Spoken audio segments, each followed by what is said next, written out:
ओम नमः शिवाय दोस्तों।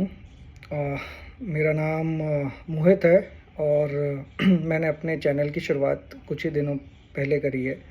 मेरे चैनल का नाम है सनातन सागास। तो इस चैनल में मैं आपसे वो सब शेयर करूँगा जो कि सनातन धर्म से रिलेटेड कुछ स्टोरीज़ होंगी। तो मेरे चैनल को आप लाइक करिए, सब्सक्राइब करिए, थोड़ा प्यार दीजिए और उसे बढ़ाने की कोशिश कीजिए। और मैं आपके साथ वो सब शेयर करूँगा जो कहानियाँ मुझे पता हैं हमारे सनातन धर्म के बारे में, हमारे त्रिदेवों के बारे में, देवियों के बारे में, हमारे देवताओं के बारे में। तो आज पहली कहानी है, पहला दिन है, तो मैं शुरू करना चाहूँगा हमारे सनातन धर्म के देवों के देव महादेव की कहानी से। मैं उनका भक्त हूँ और कोशिश करता हूँ कि उनकी आराधना करूँ और उनको पूजूँ। तो ज़्यादा आपका समय बर्बाद ना करते हुए हम क्विकली कहानी पे पहुँचते हैं। तो बहुत ही कल्पों, बहुत ही युगों पहले की बात है जब उस समय भगवान सभी को दर्शन देते थे, क्योंकि आदमी का तपोबल और मनोबल बहुत बड़ा हुआ करता था। तो ऐसे ही हमारे भारतवर्ष में दो पति पत्नी थे जो कि ब्राह्मण थे। उन्होंने महादेव की एकदम मन से तपस्या करी और महादेव प्रकट हुए। महादेव ने बोला, बोलो क्या चाहिए? तो उन्होंने बोला, हमें पुत्र चाहिए। तो महादेव ने बोला कि पुत्र तो तुम्हारे भाग्य में है नहीं, कुछ और मांग लो मुझसे। तो बोले, नहीं प्रभु, हमने आपकी तपस्या इसीलिए की है क्योंकि केवल आप ही हो जो वो दे सकते हो जो कोई नहीं दे सकता।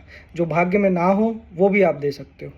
जो भाग्य में है वो तो मिल ही जाता है, पर जो भाग्य में ना हो वो केवल आप ही दे सकते हो, क्योंकि हमने सुना है आप ही ऐसे देवता हो इस संसार में। तो भगवान ने बोला, ठीक है, मैं दे दूंगा तुम्हें जो चाहिए, लेकिन उसके पहले तुमसे एक सवाल करूंगा कि तुम्हें बालक तीव्र बुद्धि वाला चाहिए या बालक बहुत लंबी आयु वाला, लेकिन उसकी बुद्धि कम होगी, लेकिन जो कम आयु वाला बालक होगा उसकी बुद्धि तीव्र होगी। तो पति पत्नी ने सोचा और उसके बाद भोलेनाथ को बताया कि प्रभु, हमें तो आप तीव्र बुद्धि वाला बालक दे दीजिए। तो भगवान शिव ने बोला, तथास्तु, और बोला, ये जो तीव्र बुद्धि वाला बालक है इसकी आयु केवल 13 या 14 वर्ष तक होगी। और वो तथास्तु कह के चले गए। फिर थोड़े समय पश्चात ब्राह्मण के यहाँ पुत्र प्राप्ति हुई।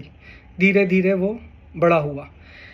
वो जब शिक्षा ग्रहण करने गया अपने विद्यालय, तो उसने वो जो शिक्षा बच्चे 5 या 6 साल की उम्र में प्राप्त करते हैं वो उसने 3 साल या 4 साल की उम्र में प्राप्त कर ली। उसने सारे वेदों का पाठ्यक्रम समझ लिया, उसने सारे मंत्र समझ लिए। वो काफ़ी तीव्र बुद्धि का बालक था। अब जैसे जैसे उसकी आयु बढ़ रही थी, उसके माता पिता थोड़े से चिंतित हो रहे थे कि कुछ वर्षों पश्चात हमारा पुत्र चला जाएगा हमें छोड़ के। तो वो धीरे धीरे मायूस होने लगे। जब उसकी आयु बढ़ती गई तो वो जब 11 या 12 बरस के आसपास पहुंचा तो उसके माँ बाप बहुत दुखी रहने लगे, क्योंकि अब उसके जाने का समय आने वाला था। तो एक दिन उसने पूछ लिया कि माता पिता, आप इतने दुखी क्यों रहते हो? तो उसके जन्म की जो कहानी थी उसके माता पिता ने उसे बता दी और बोला कि तुम हमें भगवान शिव की कृपा से ही प्राप्त हुए हो।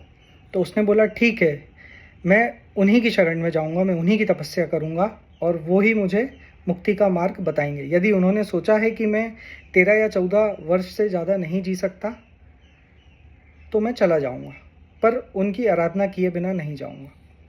तो वो एक वन में जाके तपस्या करने लगता है। तपस्या करता रहता है, करता रहता है, करता रहता है। कुछ 1 या 2 वर्ष बीत जाते हैं। वो 12 बरस का रहता है मेरे ख्याल से, 14 बरस का हो जाता है। शिवलिंग के पास तपस्या करता रहता है। तब उसकी आयु पूरे होने पर यमराज आते हैं और यमराज उससे बोलते हैं कि तेरे जाने का समय हो गया है, चल। तो वो नहीं मानता। वो बोलता है कि नहीं, मैं भगवान की पूजा कर रहा हूँ, मैं महादेव की पूजा कर रहा हूँ, मैं नहीं जाऊँगा। पर यमराज उससे बोलते हैं, तुझे जाना ही पड़ेगा क्योंकि तेरा समय इस धरती पर समाप्त हो चुका है। और यही महादेव की आज्ञा थी। पर वो नहीं सुनता, तो उसे ज़ोर ज़बरदस्ती से यमराज जी ले जाने की कोशिश करते हैं और उसके ऊपर अपना पाश फेंकते हैं। तो जब वो पाश फेंकते हैं, वो शिवलिंग को कस के पकड़ लेता है। तो पाश तो उसके गले में जाके गिरता है, पर साथ ही साथ वो पाश शिवलिंग को भी लग जाता है। तो जैसे ही वो शिवलिंग को लगता है, तो भगवान शिव, जो कि महाकाल भी कहलाते हैं, वो अपने रौद्र रूप में शिवलिंग से बाहर आते हैं और यमराज से बोलते हैं कि तुम्हारी हिम्मत कैसे हुई कि तुमने मेरे भक्त को तंग करने का प्रयास किया। यमराज बोलते हैं, प्रभु इसकी आयु पूरी हो चुकी है, तो मैं इसे लेने आया हूँ। तो भगवान शिव बोलते हैं कि याद रखना, तुम काल हो और मैं महाकाल हूँ। जब तक मैं नहीं चाहूँगा तुम इसके प्राण नहीं हर सकते, और मैंने इसको जीवन दान दे दिया है अभी। इतना कह के यमराज भगवान शिव से क्षमा मांगते हैं और चले जाते हैं। वो उस बालक को उठाते हैं और बोलते हैं कि मैं तुम्हारी तपस्या से बहुत खुश हूँ, बताओ तुम क्या चाहते हो। तो बोला कि प्रभु मैं तो आपकी स्तुति करना चाहता हूँ और आपकी छत्र छाया में जीना चाहता हूँ। तो भगवान शिव उसे दीर्घायु की आशीर्वाद दे देते हैं और उस बच्चे का नाम रहता है ऋषि मार्कंडेय। ऋषि मार्कंडेय भगवान शिव के बहुत बड़े भक्त थे और ऋषि मार्कंडेय ने ही महामृत्युंजय जाप को बनाया, और महामृत्युंजय जाप को बना के जब उन्होंने स्तुति करी भगवान शिव की, तो भगवान शिव प्रसन्न हुए और उन्हें दीर्घ आयु दी।